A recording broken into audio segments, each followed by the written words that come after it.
का नाम राजा भी है।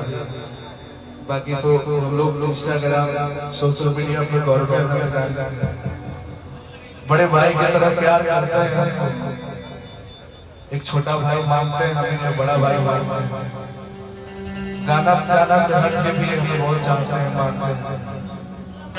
बहुत बहुत शुभकामना, बधाई, आप नए जीवन की शुरुआत करने जा रहे हैं। और मैं आप सबका भाई, आप सबका दोस्त अभिषेक सिंह सामने बैठे तमाम गार्जियन को प्रणाम कर रहा हूँ। ताली बजा के आप सब आशीर्वाद दीजिए। कार्यक्रम 23 फरवरी को ही हम लोग करते, लेकिन किसी घटना के कारण आज मौका मिला, लेकिन देर हुआ तो पूरे टीम को प्रणाम, स्वागत, सबका अभिनंदन।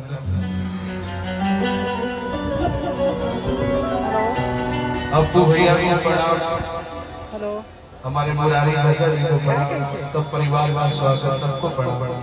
बहुत सुंदर एंकर जी, प्रिया जी, आपका भी स्वागत। अच्छी लग रही है आप, बहुत सुंदर लग रही है।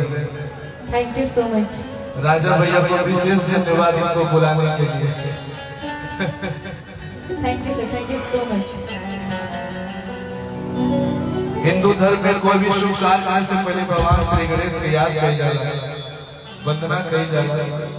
छोटा सा वंदना कहे कि हमनी के सनातन धर्म हिंदू धर्म से बानी जाए, तो कौनो प्रोटोकॉल होला, सब सुनाएंगे चर्चा। जे भी गीत हम आप सब सुने भी सब सुनाई। बाबा कूलर बर्बाद हो जाते हैं। मेजर जल्दी से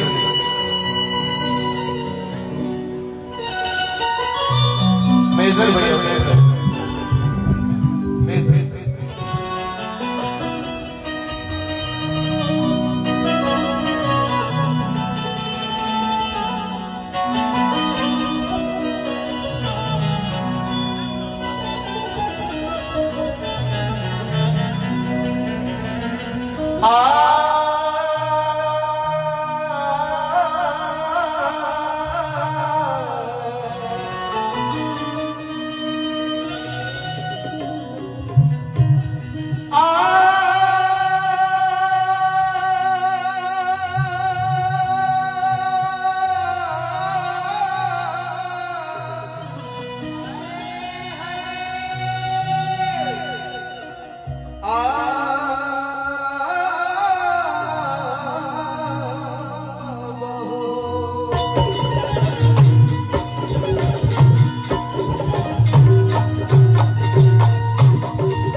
वक्रतुंड महाकाय,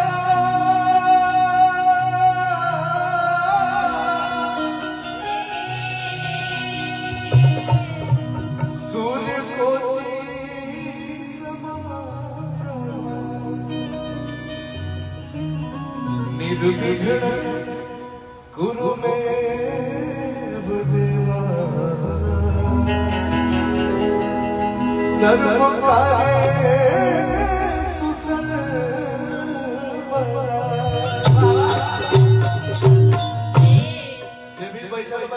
आप सब दोनों हाथ उठा के वो जोरदार जयकारा बोल दी, ताकि शुभ कार्यक्रम के शुभ आगाज हो जाए।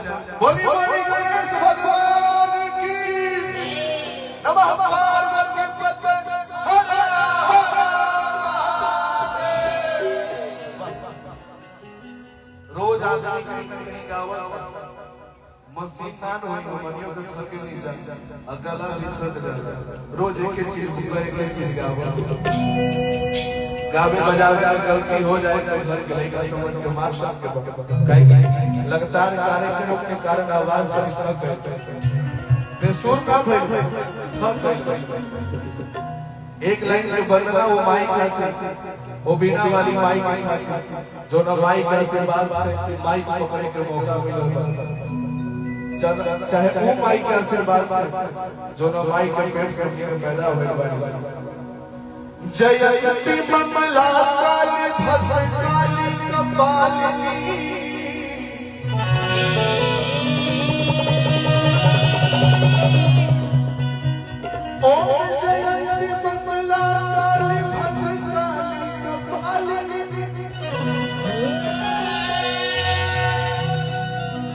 तूने क्षमा शिवा धात्री स्वाहा सदा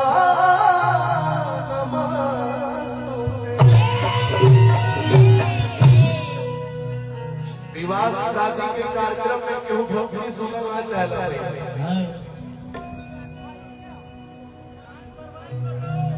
क्या चाचा टाइम बर्बाद कर तो कहीं तो घरे चल जाता। अरे नहीं सरकार थोड़ा इंतजार का मजा लीजिए। एगो भक्त माई के दरबार में जाके कहता अब हमनी के लिए काम ना करे के ए माई आज ग्राम बताही में आए और अपन आशीर्वाद दिए गौरव भैया ताकि ये कार्यक्रम का सफल और नहीं जब का सफल बनाए। भक्त कहता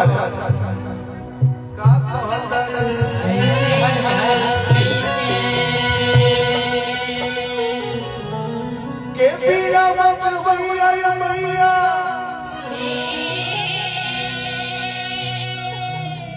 पीड़ा मचवैया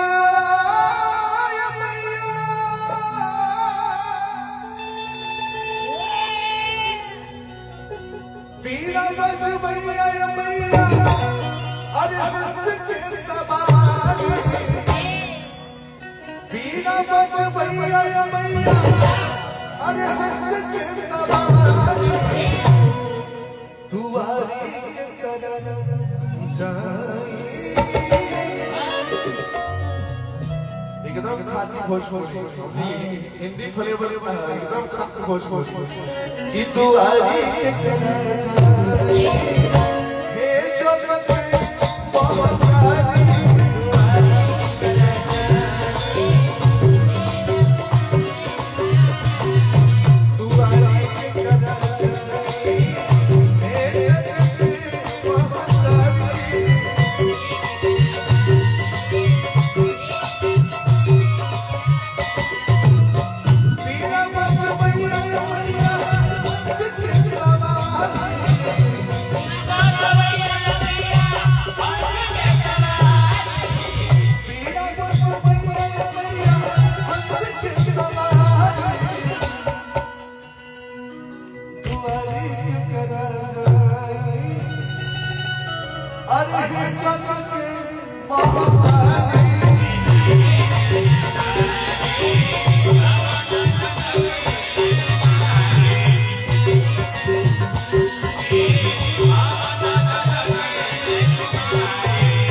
भैया थोड़ा थोड़ा मंच में पानी में लगा दीजिए।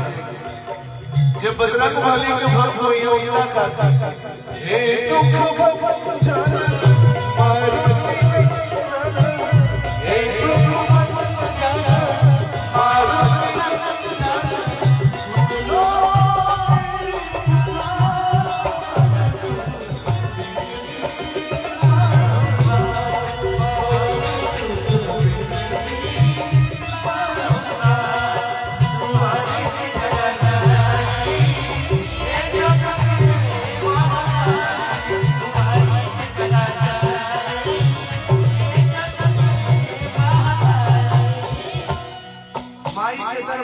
गरीब भी ज्यादा तो उतनी इज्जत मिलेगा, उतने मान सम्मान आदर होगा, और अमीर भी ज्यादा तो उतने प्यार मिलेगा माता रानी की कालिदास करियत अरे कवि बनबलू आधर सूरदास के मैया कविदास कवलू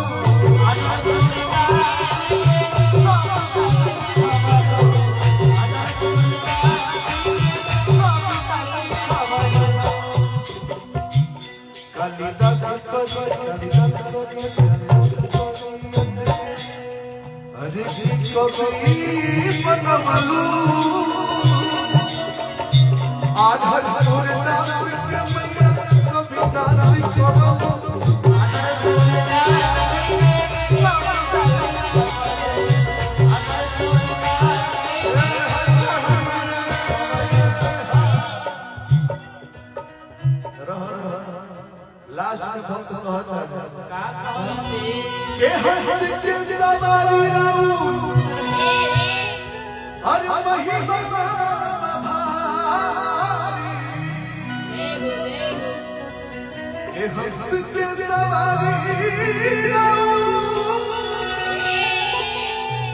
अरे महिमा उड़ा अरे दुआरी के करम जाए दुआरी के करम जाए अरे तहे जो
मने मने लोग गरिया क्यों हुई हमारा साला एक तो आया 9 बजे ऊपर से भक्ति हो जा रहा है लेकिन क्या करबो भैया लत लक्षण भाई मरले पड़ जाए जे हमनी के जो रोज के आदत बा वही करो कतनो लोग गरिया तो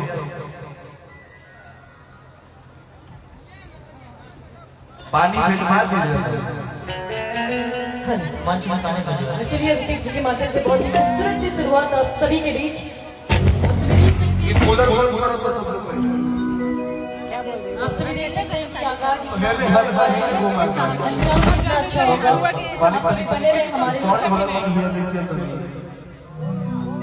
और चलिए हमारे बीच खूबसूरत खूबसूरत कन्याएं आ चुकी हैं उनके माध्यम से एक और शादी आप सभी के बीच बहुत अच्छी चाहिए सभी उम्मीद करते हैं कि आज इस खूबसूरत के सामने आप लोग आग लगा दोगे बिल्कुल अपने कलाकारी से है कि नहीं।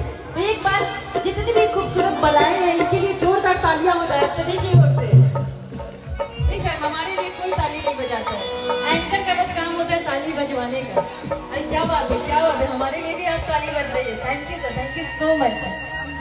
चलिए बहुत बहुत धन्यवाद आप सभी का।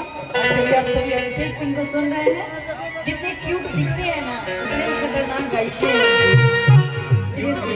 बहुत क्यूट है पहली बार कोई इतना अच्छा कॉम्प्लीमेंट दे रहा है मासूम चेहरा।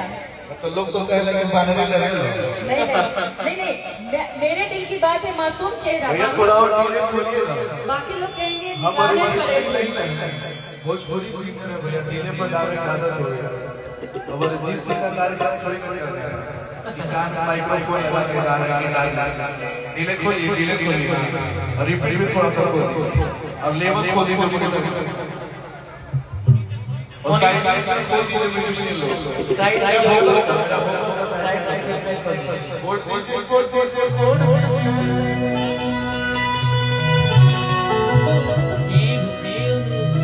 ये इतनी है बहुत अच्छी डांसर जित्यागा एक्ट्रेस जो बोल दीजिए और डिम्पल जी भी आने वाली है।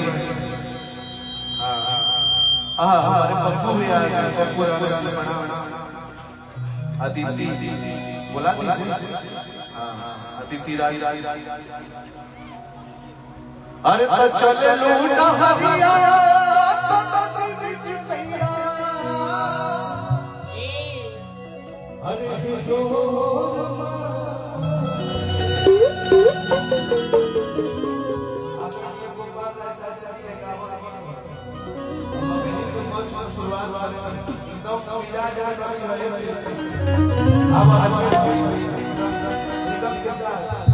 चले लूटा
चलिए कोई बात नहीं। इधर के अंदर एक भाषा चेंज जहानाबाद से बानी उधर के मगही थोड़ा अलग। एक गीत हम पहले रहे कि क्या है सपना अरे बोलो अरे कौन हो उमरिया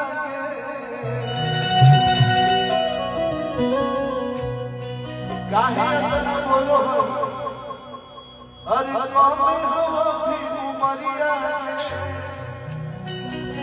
अरे तहई बाभन के मारन बावन बरस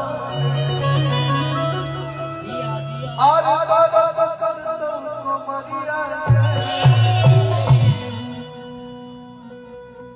हमारी ये सब तनी रोज समझा लेता है आई काहे अपना बोलो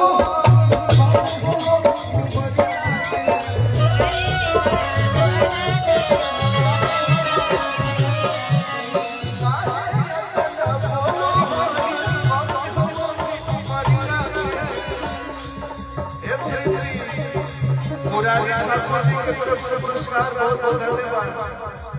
अरे बाबा अरे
इधर इधर इधर कंटिन्यू नहीं चलने का दो लाइन माइनर कीजिएगा भैया। अभी वो गाना हमारा इंस्टाग्राम पर ट्रेंड करा था।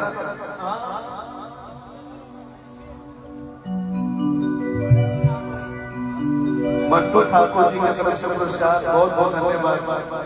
आपका पद प्रतिष्ठा इसी तरह से बना रहा। अब ये गाना इस टाइम पर वेट कर रहा था। आज होगा चल कल लिया जाएगा, आज होगा चल कल लिया जाएगा। नीरज मामू, नीरज सिंह मामू भैया, आज होगा चल कल लिया जाएगा।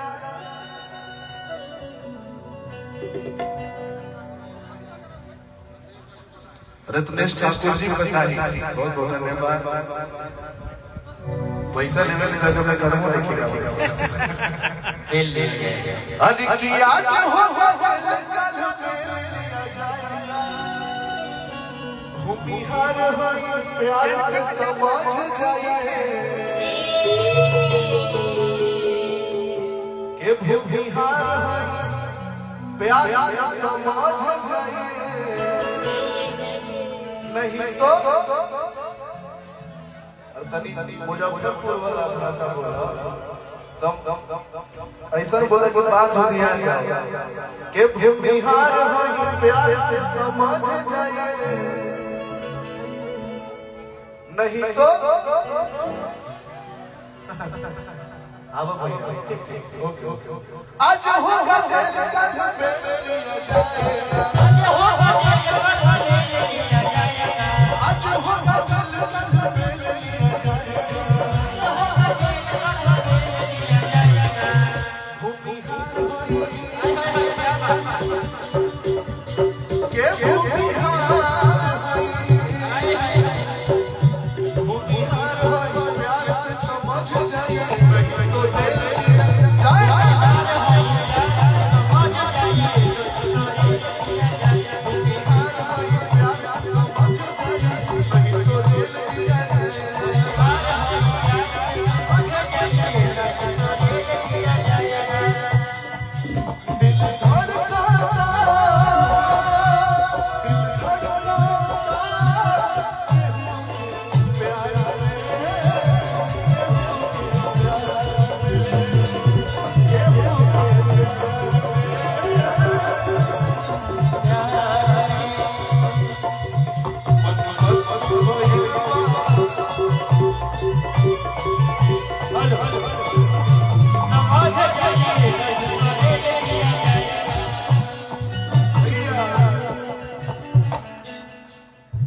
क्या बोलो भैया, कहाँ गए गौरव भैया, चले गए डिम्पल मैडम कहाँ है, बुलाओ करो। अरे चाचा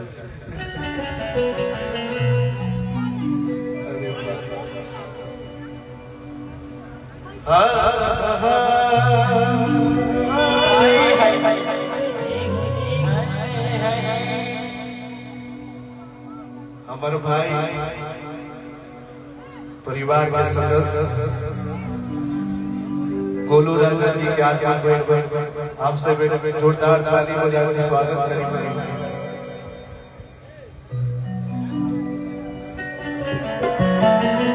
के मैंने छुरी से कटाई हो गई,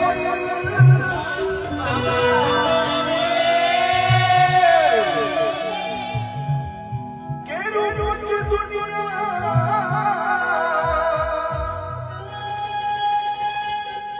पुजारी हो गई,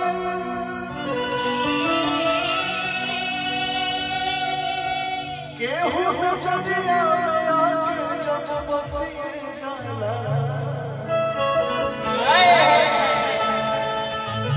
तब बुझी कि प्रेम में मारी हो गई।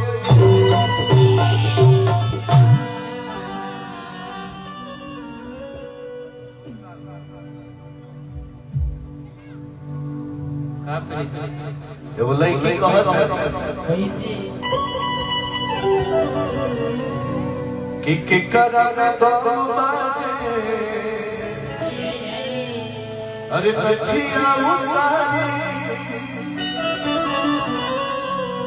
के करा में तो अरे करी बलिया के करा में तो अरे नथिया उतारी के करा में तो अरे गरीब बलिया क्या रवि भैया अरे बड़े बड़े पहिले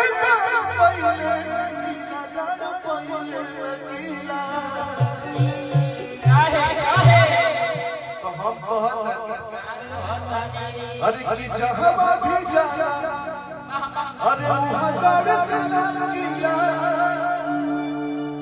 कि जहां भी जाला अरे वहां गड़ना किला अपना खंड हो या जिला भूमि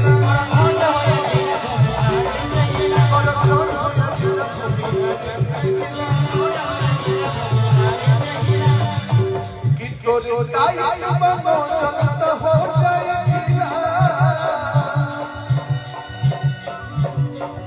तोरे टाइम बनो चलत हो जाए बर्बाद हो या जिला भूमि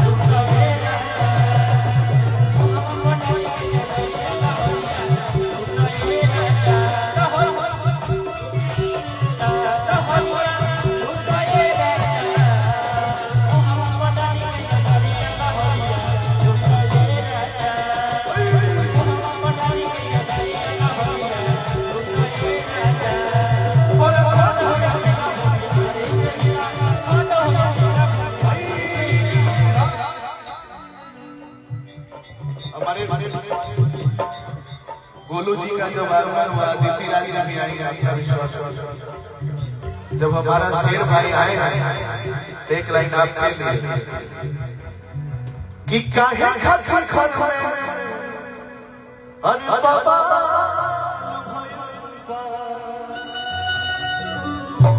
लइका पूछा लइकी से कि कौन चीज खातिर अरे हाल बा काहे खातिर घर में बवाल भइल बा काहे खातिर कौन चीज खातिर ऐसन हाल भइल बा कि लइका कौन होते यार आइल बा बा तब बोल बाबा लेकिन एक हथियार ना कि देखो देखो गली में कि देखो कि देखो देखो गली में भूमिहार आइल बात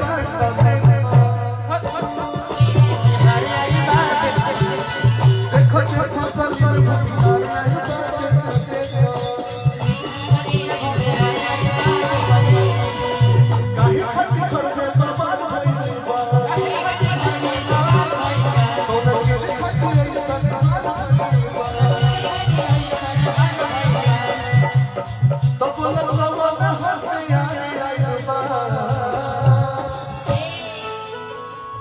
साइड का आवाज बढ़ाइए नहीं मेरा भोकल म्यूजिशियन को पता नहीं चल पाएगा साइड का बढ़ाइए और पूरा जो मॉनिटर लगाइले वाले चारों एक भोकल उठाइए म्यूजिशियन का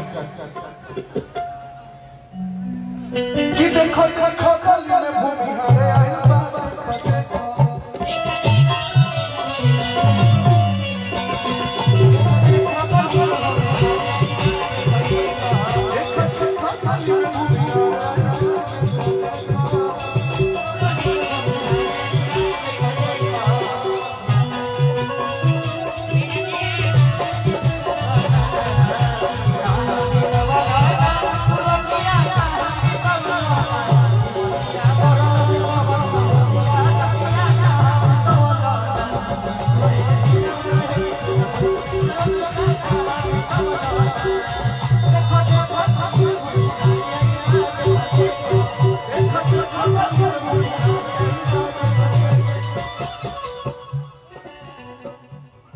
ए प्रीति